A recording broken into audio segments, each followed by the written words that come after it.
सुप्रभात प्रिय विद्यार्थियों।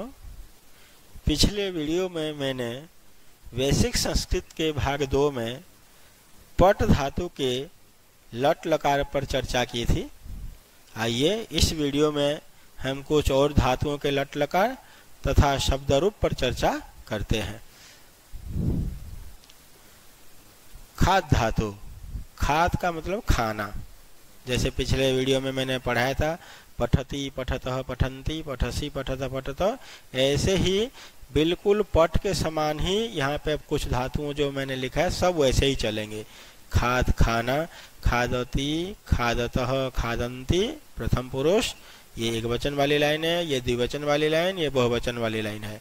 मध्यम पुरुष में आ जाएगा ये खादसि खादथः खादथ, उत्तम पुरुष में आ जाएगा खादामि खादावह खादामह। इसी को धातु रूप भी कहते हैं, चाहे क्रियापद भी इन्हीं को ही कहते हैं। आगे चल धातु देखिए। चल मतलब चलना, लट लकार वर्तमान काल, एक वचनम द्विवचनम बहुवचनम। चल प्रथम पुरुष चलति चलतः चलन्ति चलसि चलथः चलथ, और उत्तम पुरुष में आ जाएगा चलामि चलावह चलामह। धाव धातु, धाव मतलब दौड़ना, लट लकार वर्तमान काल। अभी सिर्फ हम लट लकार की ही चर्चा कर रहे हैं। एक वचनम द्विवचनम बहुवचन। धावती मतलब एक दौड़ रहा है, जिसके बारे में हम बात करेंगे वो प्रथम पुरुष है। जैसे राम दौड़ रहा है बोलेंगे, या घोड़ा दौड़ रहा है तो उसके लिए धावती आ जाएगा। धावतः धावंती। मध्यम पुरुष धावसी, तुम दौड़ रहे हो बोलेंगे तो त्वम धावसी। धावथः धावथ, तुम सब दौड़ते हो। उत्तम पुरुष धावामि, मैं दौड़ता हूँ। धावावह, हम दोनों दौड़ते हैं। धावामह, हम सब दौड़ते हैं। अभी केवल क्रियापद की चर्चा कर रहा हूँ मैं, अभी कर्ता पद इसके साथ नहीं लगाए हम लोग। लिख धातु लिखना, लट लकार वर्तमान काल, एक वचनम द्विवचनम बहुवचनम। लिखति लिखतः लिखन्ति, मध्यम पुरुष लिखसि लिखथः लिखथ, और उत्तम पुरुष में आ जाएगा लिखामि लिखावह लिखामह। हस हंसना, लट लकार वर्तमान काल, एक वचनम द्विवचनम बहुवचनम। प्रथम पुरुष हसति हसतः हसन्ति, मध्यम पुरुष हससि हसथ हसथ, उत्तम पुरुष हसामि हसावह हसामह। आप एक लकार का कर लीजिए, कोई भी एक धातु का यही लट लकार कर लीजिए, बाकी सब वैसे के वैसे चलेंगे, बिल्कुल सेम। नम नमस्कार करना, नमस्ते करना, लट लकार वर्तमान काल, एक वचनम द्विवचनम बहुवचनम। नमति नमतः नमन्ति, मध्यम पुरुष में आ जाएगा नमसि नमथः नमथ, और उत्तम पुरुष में आ जाएगा नमामि नमावह नमामह। देखिए भ्रम धातु, भ्रम मतलब घूमना, भ्रमण करना, लट लकार वर्तमान काल, एक वचनम द्विवचनम बहुवचनम। प्रथम पुरुष भ्रमति भ्रमतः भ्रमन्ति, मध्यम पुरुष भ्रमसि भ्रमथः भ्रमथ, उत्तम पुरुष भ्रमामि भ्रमावह भ्रमामह। अस मतलब होना। इस धातु में थोड़ा सा परिवर्तन हो जाता है बच्चों, इसको ध्यान से बहुत अच्छी तरह से याद करके रखना, क्योंकि इस धातु का प्रयोग, ये जो अस धातु है, इसका प्रयोग बार बार जो ना हर चैप्टर में होता रहता है, इसलिए इसको जरूर अच्छी तरह से याद करना। लट लकार वर्तमान काल, अस्ति स्तः सन्ति, असि मध्यम पुरुष में आ जाएगा असि, स्थः स्थ, उत्तम पुरुष में आ जाएगा अस्मि स्वः स्मः। अब देखिए ये धातु रूपों के बारे में मैंने बताया। अब शब्द रूप का थोड़ा परिचय मैं आपको कराना चाहता हूँ। शब्द परिचय, अभी तक जो धातु रूपों पर हमने चर्चा की उसी को उन्हीं सबको क्रियापद भी बोलते हैं या कहते हैं। अब देखते हैं शब्द किसे कहते हैं। उत्तर, एक से अधिक वर्णों के मेल से बनी सार्थक तथा स्वतंत्र भाषिक इकाई को शब्द कहते हैं। थोड़ा सा शब्द साहित्यिक है, इसलिए मुझे लग रहा है आप लोगों को थोड़ा कठिनाई लग रही होगी, परंतु मैं इसको बहुत आसानी से समझा देता हूँ। एक से अधिक वर्णों, एक नहीं, जैसे 1 2 3 4 5 6, यहाँ पे 6 वर्ण है, 6 अक्षर, अर्थात एक से अधिक वर्णों के मेल से मतलब मिलने से, जब एक से अधिक वर्ण मिल जाते हैं और उससे बनी सार्थक मतलब उसका कोई ना कोई अर्थ होना चाहिए। एक से अधिक वर्णों के मिलने से जो शब्द बनता है उसका कोई ना कोई अर्थ होना चाहिए, वो शब्द सार्थक होना चाहिए तथा स्वतंत्र भाषिक इकाई को शब्द कहते हैं। उसका वो स्वतंत्र होना चाहिए, उस भाषिक इकाई या यूनिट को जो ना शब्द कहते हैं। एक से अधिक वर्णों के मेल से बने सार्थक तथा स्वतंत्र भाषिक इकाई को शब्द कहते हैं। जैसे यहाँ पे उदाहरण के लिए देखिए, ब में आ मिल करके बा बनता है, ल में अ मिल करके ल बनता है, और क में अ जब मिल जाता है तो क बनता है। व्यंजन अक्षर जो कंसोनेंट बोलते हैं इंग्लिश में, वो व्यंजन अक्षर बिना वोवेल्स के, स्वर की सहायता के बिना पूरा नहीं होता है। जो हम क लिखते हैं उसमें क अ साउंड लास्ट में आता है, इसलिए वो क पूरा होता है। जब तक अ नहीं मिलता है वो क पूरा नहीं होता है, उसके नीचे हलंत रहता है।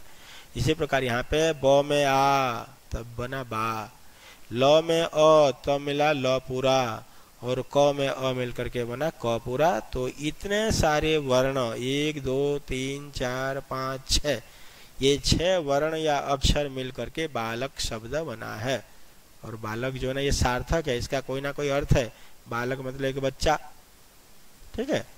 बालक बोलने से हमें अर्थ समझ में आ जाता है। र में आ, म में अ तब मिल करके बना है राम। अश्व अ आधा श आधा व और अ मिल करके बना है अश्व शब्द। तो ये जो बालक, राम और अश्व, ये तीनों शब्द सार्थक हैं, इनका कोई ना कोई अर्थ होता है। अब देखिए निरर्थक शब्द, जैसे क ल वा, अक्षर तो यहाँ हैं 5-6 अक्षर हैं कम से कम। क में अ मिल करके क, ल में अ मिल करके ल, व में आ मिल करके वा, 6 अक्षर हैं, किंतु फिर भी इसका कोई अर्थ नहीं है। ये निरर्थक है। जब तक अर्थ नहीं निकलता है उसको हम शब्द नहीं कहते हैं। राकमा अक्षर तो हैं, 6 अक्षर हैं इसमें टोटल, किंतु उसका कोई मीनिंग नहीं है, कोई अर्थ नहीं है, इसलिए निरर्थक शब्द है। स्व अ कोई मतलब नहीं है, इसलिए निरर्थक शब्द है। ठीक है प्यारे बच्चों, तो ऐसे कुछ अक्षरों के समूह को वर्ण कहा जाता है, शब्द कहा जाता है, जिनका कोई ना कोई अर्थ निकलता हो। अब देखिए अकारांत शब्द किसे कहते हैं। अकारांत शब्द, ये जो जितने भी शब्द थे बालक, राम और अ, इन सब में अंत में अ, इधर भी अ, इधर भी अ, सारे शब्दों में अ अक्षर अंत में आया था, इसीलिए इन शब्दों को क्या कहते हैं, अकारांत। जैसे उत्तर दे रहा है कि जिस शब्द के अंत में अवर्ण या अक्षर आता है उसे अकारांत शब्द कहते हैं। मयूर, मयूर मतलब मोर, इसको जब अलग अलग करेंगे तो म हलन प्लस अ, य हलन प्लस बड़ा उ, र हलन प्लस अ, अंत में अ आया। कपोत मतलब कबूतर, क हलन प्लस अ, प हलन प्लस ओ प्लस त हलन प्लस अ, इसमें भी अंत में अ आया। कोकिल मतलब कोयल, श्याम, कृष्ण, ये जितने भी 5 के 5 मैंने जो 5 शब्द यहाँ लिखा है उदाहरण के रूप में, इन सारे शब्दों के अंत में अ अक्षर आ रहा है। कृष्ण में भी अ, श्याम में भी अ, कोकिल में भी अ, कपोत में भी अ, मयूर में भी अ, तो इसीलिए ये सारे के सारे शब्द कहलाएंगे अकारांत। तो क्या उत्तर हुआ, अकारांत शब्द किसे कहते हैं, तो जिस शब्द के अंत में अ अक्षर आता है वो अकारांत शब्द कहलाता है। इसी प्रकार जिस शब्द के अंत में ई आएगा वो इकारांत कहलाएगा, जिस शब्द के अंत में उ आएगा वो उकारांत कहलाएगा, जिस शब्द के अंत में री अक्षर आएगा वो रिकारांत शब्द कहलाता है। तो हम तो केवल इस वीडियो में अकारांत पुल्लिंग शब्द की ही चर्चा करेंगे। अकारांत पुल्लिंग शब्द, सिर्फ अकारांत पुल्लिंग की ही चर्चा करने जा रहा हूं मैं। जैसे बालक, इस बालक शब्द के जब हम रूप चलाते हैं, अब आप बोलेंगे रूप क्या होता है, बेटे संस्कृत में जो संज्ञा शब्द होते हैं उन सारे संज्ञा शब्दों के रूप चलाए जाते हैं। जैसे आप लोग इंग्लिश में भी बोलते हैं by the Ram, for the Ram, from Ram, ये जो बोलते हैं राम से, राम के लिए, राम को, राम ने, राम के द्वारा, राम में, आप जो बोलते हैं इंग्लिश में, उसी को हम यहाँ संस्कृत में विभक्तियों में बांट देते हैं। बालकः, बालको, बालकाः। मूल शब्द बालक है, इसके भी एक वचन, द्विवचन और बहुवचन बनेंगे। ये प्रथमा विभक्ति की मैं चर्चा कर रहा हूँ यहाँ पे। ऐसे इस शब्द के द्वितीया, तृतीया, चतुर्थी, पंचमी, षष्ठी, सप्तमी और संबोधन विभक्तियों में रूप चलते हैं, किंतु अभी मैं सिर्फ प्रथमा विभक्ति ही चर्चा करने जा रहा हूँ।